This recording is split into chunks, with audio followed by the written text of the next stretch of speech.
কুষ্টিয়ায় লালনের মেলাকে উদ্দেশ্য করে আমরা চলে এলাম কুষ্টিয়া ছেউড়িয়া। এই মেলাকে নিয়ে অনেক ইতিবাচক এবং নেতিবাচক কথা শোনা যায়। আমি এটা নিয়ে কোনো ব্যাখ্যার ভিতরে যাব না, শুধুমাত্র পুরো ভিডিও জুড়ে দেখানোর চেষ্টা করব মেলার পরিবেশ এবং এখানে উপস্থিত বিভিন্ন মানুষের সাথে কথা বলার চেষ্টা করব। সো আমরা মেইন গেট দিয়ে মেলায় প্রবেশ করলাম এবং বাকিটা আপনারা পুরো ভিডিওতে দেখে নিন।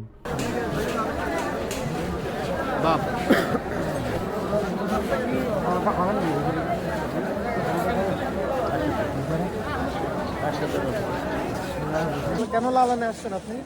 আমি লালনে আসছি আসলে এখানে নাকি হরেক রকমের মানুষ আসতেছে, বিশেষ করে বিভিন্ন রকমের পাগল, এবং তারা আসলে গাঁজা খায় না, সিদ্ধি খায়, যার মধ্যে একটা আরো ধ্যান ধারণা বা তারা অন্যরকম একটা অনুভূতি লাভ করে, যেটার মাধ্যমে সাধনা হয়।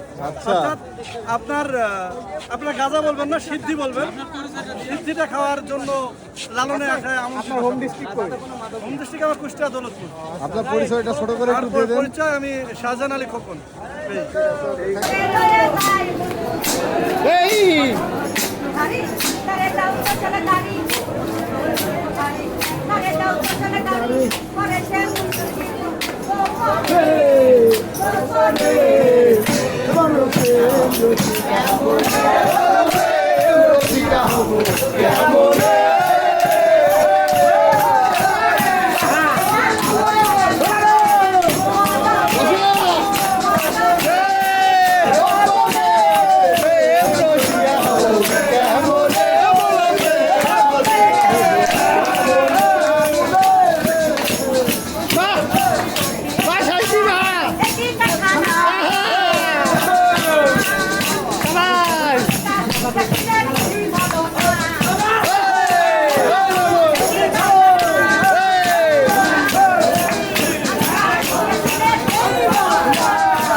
অনেকে বলে, অনেক সাধক বা অনেক বাউলরা বলে যে ফকিরত্ব নিতে হলে নাকি তার সংসার ধর্ম ত্যাগ করা লাগে।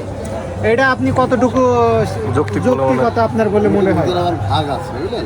জি, যেমন আমার গুরু আমাদের সংসারও করতে বলেছে, এখানে আসতেও বলেছে। ওই লাইনে গেলে, ফকিরন্তি লাইনে গেলে একটা ভাগ, একটা পয়েন্ট আছে। কেউ আছে সাধু, তারা হলো গৃহ থেকে, কেউ আছে সংসার থেকে, মানে সংসার করে ত্যাগ করে দিয়েছে, এটা হলো সংসার থেকে। আর কেউ আছে কোনোদিন সংসারই করেনি, সে হলো গৃহ থেকে। তবে একটা লাইন আছে, একটা পরীক্ষা নিরীক্ষা আছে। ওই হিসাবে আপনি কোন ভাগে, মানে কোন ভাগে?